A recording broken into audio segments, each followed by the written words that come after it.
Bueno, hoy empezaremos, ¿cierto?, un nuevo libro en la escuela dominical. Terminamos con el libro de Romanos y hoy empezaremos con el libro de Filipenses. Yo creo que más de alguna vez he dicho esto, es uno de mis libros favoritos, el libro de Filipenses. Es un libro porque es un libro que está lleno de agradecimiento, de gozo de parte del escritor. Un libro donde el escritor abre su corazón también y expresa lo que hay en él. Un libro donde el escritor también habla a esta iglesia de Filipos, ¿cierto? Que es una iglesia a la cual él ama, la cual también él fundó. Y voy a hacer hoy día una pequeña clase de introducción y después que termine iremos respondiendo la hojita que les entregué. Ahora, si ustedes quieren y pueden y quieren responderla mientras van escuchando la clase introductoria, que es muy breve, 15-20 minutos más no, si quiere también puede ir completando el tiro. Pero cuando yo termine la revisaremos. Hoy en día, amado hermano, la sociedad o el mundo en general entero, las personas, ¿cierto?, están muy empeñadas, amado hermano, en una búsqueda apasionada de la felicidad. Buscando la felicidad. Libros de autoayuda, oradores o conferencias motivacionales que hablan del positivismo para alcanzar la felicidad. Escritores que pretenden ofrecer una llave para poder tener esta anhelada felicidad. Pero, ¿qué pasa? Que estas personas se encuentran encerradas y por más que busquen cosas para tener esta anhelada felicidad, no la consiguen. Incluso psicólogos cristianos que muchas veces no tienen nada de cristianos. Yo he escuchado en internet, entre comillas, digo psicólogos cristianos, pero que en ninguna parte de lo que hablan mencionan al Señor. Entonces, ¿hasta qué punto son psicólogos cristianos? Pastores incluso igual, que se denominan, pertenecen a alguna congregación, pastores psicólogos, que también muy poco toman de la palabra de Dios y abarcan todo en libros de psicología. Que muchas veces ni siquiera, como dije, nombran a Dios en conferencias y usan la psicología para obtener esa anhelada felicidad que la gente muchas veces está desesperada en buscar.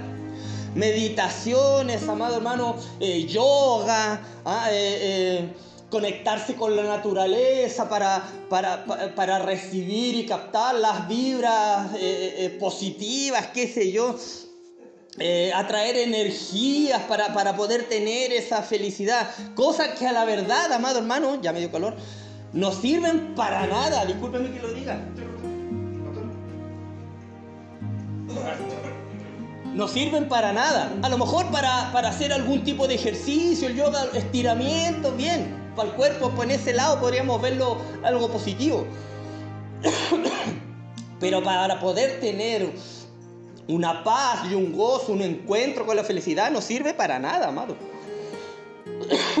Una vez a mí me invitaron a un hotel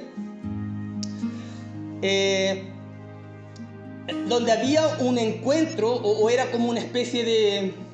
Sí, un encuentro donde cobraban a las personas para que... Era como una especie de curso, por decir algo, para encontrar la felicidad.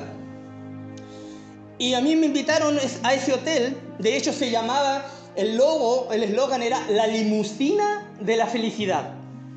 Era como que había que subirse y uno iba a encontrar la felicidad ahí. Habían allí, amado hermano, psicólogos, profesores de yoga, ninguno cristiano. Meditación trascendental y un montón de leceras más. Y la dueña del hotel quiso darle un toque cristiano. Y fui yo, me invitó a mí y yo fui y prediqué el evangelio, donde estaba la verdadera fuente de la felicidad y el gozo, y que todo el resto era basura. Nunca más me invitaron, por hermano, ni cafecito me dieron. Pero la gente está así, amado hermano, la gente está así, anhela ser feliz y busca esa felicidad en cosas del mundo. Incapaces, amado hermano, de controlar sus circunstancias, descubre más bien que estas circunstancias controlan a las personas. Cada vez más en los hogares, en los trabajos, en las relaciones, en el caso de los cristianos, la iglesia, ¿cierto? Fallan en brindar felicidad. Abandonan también estas cosas y cada vez están buscando algo nuevo para conseguir esta felicidad. Y nosotros los cristianos, amado hermano, muchas veces no estamos tampoco ajenos a esto. Podemos caer también en esto. Si ves la felicidad, ¿cierto? Aquel sentimiento de alegría fugaz, es solo fugaz, según la circunstancia. El gozo, no. El gozo, amado hermano, bíblico, es tener la convicción de que Dios controla de manera soberana todos los sucesos de la vida del cristiano, de la vida de la persona que ha creído en el Señor, ¿cierto? El gozo divino, amado hermano, el gozo espiritual y bíblico es el tema de la carta de Filipenses. La carta de Filipenses entera presenta este escenario de gozo, de paz, de agradecimiento. Esta palabra griega para gozo, tanto en su forma sustantiva como verbal, se menciona en la carta aproximadamente 12 veces en estos 4 capítulos que tiene la carta. Y como veremos a lo largo de las clases, las circunstancias del autor, como de los destinatarios de esta breve epístola, no son unas circunstancias donde se podría considerar una fuente de gozo, de felicidad. El apóstol, el que escribió esta carta, el apóstol Pablo, ¿cierto? Estaba prisionero, estaba preso en Roma. Y a pesar de que Filipos era una iglesia, amado hermano, saludable, a pesar de que Filipos era una iglesia saludable, no era un escenario de gozo y felicidad. ¿Por qué? Porque tenía cuotas de dificultades también la congregación.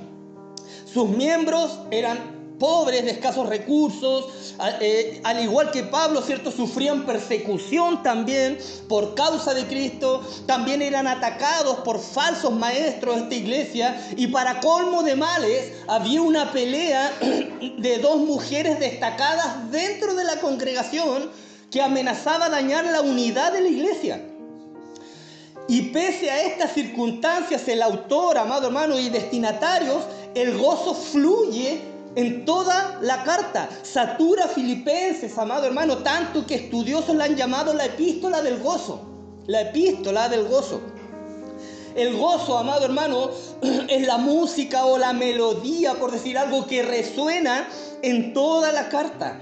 La epístola entera irradia gozo y felicidad. Como dije, es una carta que a mí en lo personal la amo, me encanta el libro de Filipenses, siempre me ha gustado. Hermanos, si estudiamos su enseñanza de esta epístola y aplicamos sus principios, aprenderemos, amado hermano, como el autor humano, el secreto para tener gozo y paz y contentamiento en medio de cualquier circunstancia. Nos ayudará en medio de cualquier circunstancia. Como dice el capítulo 4, versículo 11 al 13 dice: no lo digo porque tenga escasez, lo dije al comienzo, ¿cierto? Pues he aprendido a contentarme cualquiera que sea mi situación. Sé vivir humildemente y sé tener abundancia. En todo y por todo estoy enseñado. Así para estar saciado como para tener hambre. Así para tener abundancia como para padecer necesidad. Todo lo puedo en Cristo que me fortalece. Amén. Como dije, un libro muy corto, solo 4 capítulos. Uno puede leer el libro en media hora, muy bueno, pero con mucha enseñanza práctica para el creyente, para nosotros, mucha enseñanza práctica. Un libro, amado hermano, que fortalece, que da ánimo, que da esperanza. A mí me pasa eso cuando leo el libro. Tuve como 10 días leyendo el puro capítulo 1, todos los días, lo leía, casi me lo aprendo de memoria. Me encanta la carta, hermano, de verdad, me gusta mucho. Y dentro del libro hay textos que constantemente nosotros recordamos. A lo mejor no lo acordamos la cita, ¿cierto? Pero hemos memorizado el versículo. Como por ejemplo, capítulo 1, versículo 6. Estando persuadido de esto, que el que comenzó en vosotros la buena obra la perfeccionará hasta el día de Jesucristo. Un hermoso versículo que constantemente nombramos. El 1:21. Porque para mí el vivir es Cristo y el morir es ganancia. Un hermoso versículo. Y el poderoso texto, amado hermano, de Filipenses capítulo 2, del 1 al 11, ¿cierto? La humillación y la exaltación de Cristo. Un texto maravilloso también. Capítulo 3, versículo 7. Pero cuántas cosas eran para mí ganancia, las he estimado como pérdida por amor de Cristo. Capítulo 4, que siento yo que es el corazón de la carta, este versículo. Regocijaos en el Señor siempre. Otra vez digo, regocijaos. Capítulo 4, del 4 al 6, también lo nombramos constantemente. Por nada estéis afanosos, ¿cierto? Si no sean conocidas vuestras peticiones delante de Dios en toda oración y ruego, con acción de gracias. Y la paz de Dios, que sobrepasa todo entendimiento, guardará vuestros corazones y vuestros pensamientos en Cristo Jesús. Filipenses 4:13, todo lo puedo en Cristo que me fortalece, y muchos otros versículos más. Amado hermano,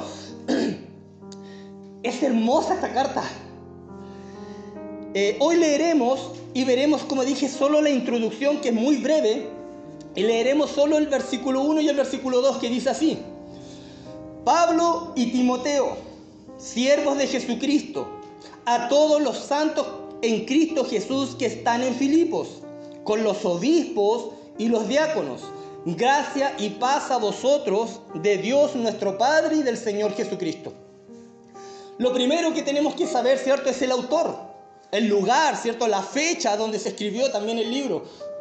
Es importante saber esto, y en esta clase introductoria lo veremos. Lo primero es saber el autor, ¿cierto?, de esta preciosa carta. Ya lo dije, y fue el apóstol Pablo, que escribió a los hermanos de Filipos. De hecho, el versículo 1 lo identifica el apóstol como el autor, ¿cierto?, probablemente con la ayuda de Timoteo, que probablemente Timoteo fue el que escribió la carta mientras Pablo se la dictaba. Algunos dicen que Pablo tenía un problema en las vistas, por eso que siempre buscaba una persona que le escriba. Y cuando al final de la carta, en algunas cartas él pone: y esto lo escribo con mi puño y letra. Me imagino unas letras más grandes, tal vez desordenadas, porque él tenía, dicen algunos eruditos, que tenía un problema en las vistas. Incluso algunos dicen que el aguijón que él dice que tenía en la carne podía haber sido también esa enfermedad que tenía en los ojos, que también dicen que la obtuvo o la tenía ese aguijón desde el momento que cuando el Señor se le reveló y se le apareció camino a Damasco. Dice que sus ojos quedó ciego, y cuando fue el profeta a hablar con él, ¿cierto?, y oró por él, cayó una especie de escamas de sus ojos y que de ahí quedó así. No es que sea así, son lo que dicen algunos eruditos, ¿cierto? Entonces el autor es el apóstol Pablo, con la ayuda de Timoteo, quien probablemente fue el que escribió lo que Pablo le dictó. Y el versículo muestra claramente, amado hermano, que Pablo escribió la carta. Y esta también es conocida como una de las cartas carcelarias, ¿cierto? Cartas de prisión, juntos con las de Filemón, Colosenses y Efesios. Timoteo, el libro de Timoteo, también Pablo escribió desde una prisión, pero no está considerada dentro de las cartas carcelarias. Esta carta, amado hermano, fue escrita alrededor del año 60 o 62 después de Cristo. Algunos dicen 61, algunos pueden decir incluso 59, pero no tiene mayor relevancia. Pero es en ese lapso, entre el 60 y el 62, desde su primer encarcelamiento en la ciudad de Roma. Pablo estaba preso en Roma cuando escribió Filipenses. Pablo estaba en una especie de arresto domiciliario, no estaba en una celda con grilletes, ¿cierto?, con el cepo, como cuando fue preso aquí en Filipos. Él estaba en una especie de casa de arresto domiciliario, donde recibía visitas, por lo mismo que estaba con Timoteo allí, y también lo fue a visitar Epafrodito, que también es nombrado aquí en la carta, un colaborador que era integrante o pertenecía a la iglesia de Filipos, quien llevó una ayuda a Pablo. Y esta fue la primera iglesia, Filipos, que Pablo fundó en Europa. La primera iglesia que Pablo fundó en Europa al principio de su segundo viaje misionero. Cuando Pablo partió su viaje misionero, llegó a Filipos y allí fundó esta iglesia en el año 51 antes de Cristo aproximadamente. Y este relato de que cuando Pablo llegó a Filipos, lo encontramos en el libro de los Hechos, capítulo 16. Ahí sale todo de que él recibió una visión de un varón macedonio que le impidió ir para allá, que le impidió ir para acá, pero le dijo que vaya a Macedonia, ¿cierto?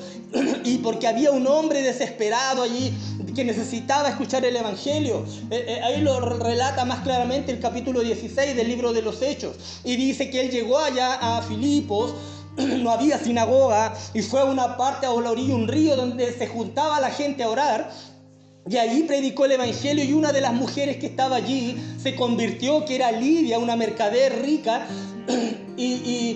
Y después Pablo también dice allí que estuvo preso allí en Filipos, con Silas fueron azotados, encarcelados, metidos hasta la celda más profunda de la cárcel, donde había mucha oscuridad, me imagino yo, humedad, agua, qué sé yo. Y hubo un terremoto y se abrieron las puertas de la cárcel. Había un carcelero ahí, el carcelero de Filipos, y el carcelero se iba a matar pensando que los reos, los presos, se iban a escapar. Y Pablo les dice, no te mates, estamos todos aquí. Pero Pablo había estado cantando toda la noche himnos junto con Silas. Entonces este hombre estuvo escuchando todo eso. Y cuando ninguno se escapó y Pablo le dijo, no te mates, él se acerca, ¿cierto? Donde Pablo le dice, ¿qué tengo que hacer para ser salvo? Cree en el Señor Jesucristo, le dice Pablo, serás salvo tú y tu casa. Y así se inicia la iglesia allí en Filipos.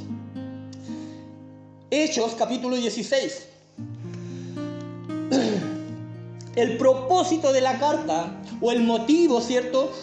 La epístola a los filipenses es una de las epístolas, lo vuelvo a repetir, de prisiones de Pablo, o conocidas como carcelarias.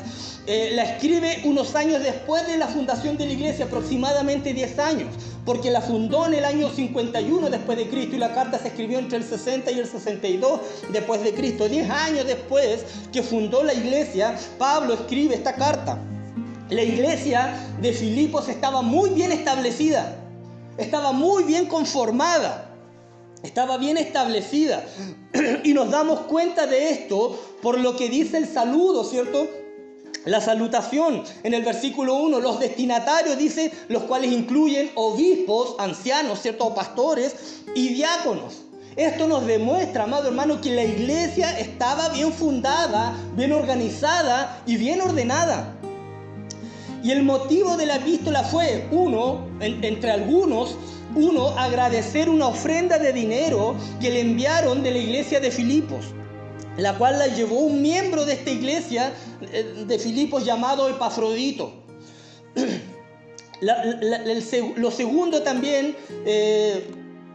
El segundo motivo también explica el motivo, valga la redundancia, por el cual Pablo envía de vuelta a Epafrodito a Filipos. Les informa las circunstancias y los motivos por los cuales él lo envía, y le informa también lo que pasó, que lo veremos más adelante.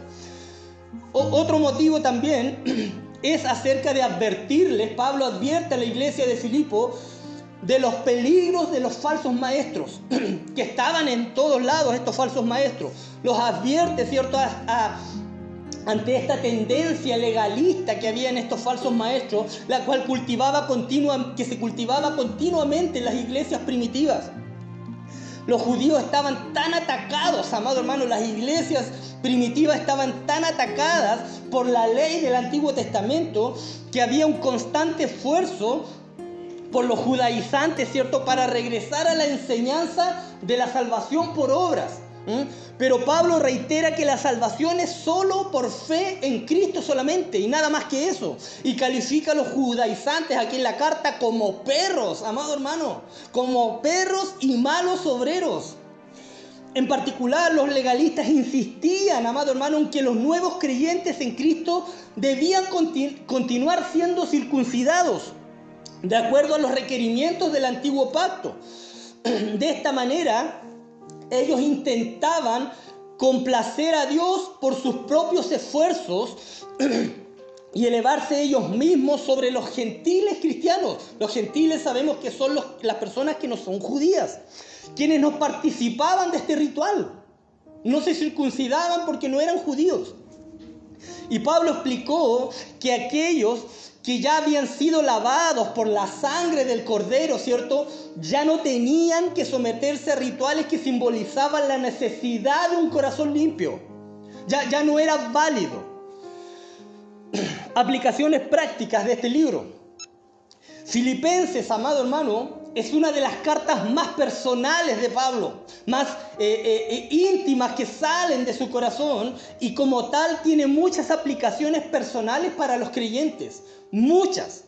Entre algunas, escrita durante su encarcelamiento en Roma, Pablo exhorta a los filipenses a seguir su ejemplo y a tener ánimo para hablar la palabra de Dios sin temor, dice Filipenses 1:14. Una aplicación práctica para nosotros, ¿cierto? Tener ánimo para hablar la palabra de Dios sin temor.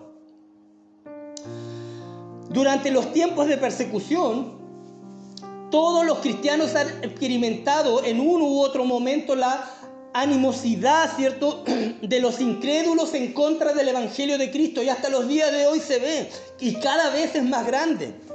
Y esto es de esperarse. Jesús también lo dijo, ¿cierto?, que si el mundo le odiaba a Él, también los odiaría a nosotros, a sus seguidores.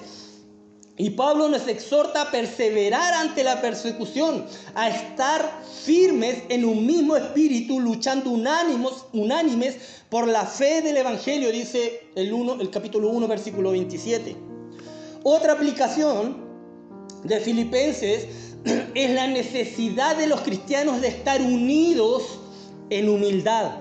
Estamos unidos, amado hermano, en Cristo, ¿cierto?, que es la cabeza. Y necesitamos luchar para mantenernos unidos, amado hermano, unos con otros de la misma manera.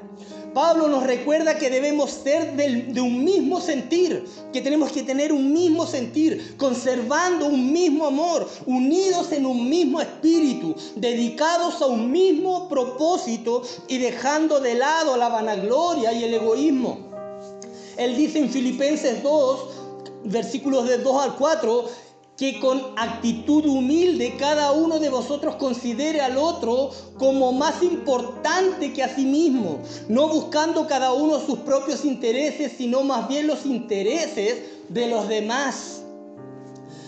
Habría, amado hermano, yo creo mucho menos, a lo mejor conflictos, por decir algo, conflictos en las iglesias de hoy, si todos adoptáramos este consejo de Pablo, ver a todos como superiores a nosotros mismos, ¿cierto? Y no velar por nuestros propios intereses, sino por los intereses de los demás. Otra aplicación de Filipenses es el gozo y el regocijo que se encuentra a través de su carta. Una aplicación que debe estar impregnada en nuestra vida, amado hermano, el gozo. Él se regocija de que Cristo estuviera siendo proclamado, dice en Filipenses 1:18. Se regocija en su persecución, Filipenses 2:17. Exhorta a otros a regocijarse en el Señor, Filipenses 3:1. Y se refiere a sus hermanos filipenses como su gozo y su corona en el capítulo 4, versículo 1. Él sintetiza esta exhortación a los creyentes diciéndole: regocijaos en el Señor siempre. Otra vez digo, regocijaos, Filipenses 4:4, que podamos memorizar este versículo, amado hermano. Como creyentes podemos regocijarnos y experimentar la paz de Dios. Se puede, amado hermano, se puede vivir con gozo, llevando todas nuestras preocupaciones ante Él, nuestras ansiedades, nuestras inquietudes. Si es que mediante oración y súplica, con acción de gracias, sean dadas a conocer nuestras peticiones delante de Dios, como dice el capítulo 4, versículo 6.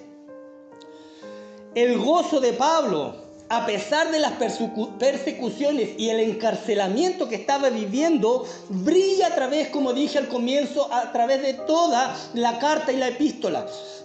Y a nosotros se nos promete el mismo gozo, amado hermano, que Él experimentó cuando centramos nuestros pensamientos en el Señor. Amén. Filipenses 4:8. Que Dios le bendiga, amado hermano. Es una pequeña clase introductoria. Vamos a contestar el cuestionario que está facilísimo. Muy fácil.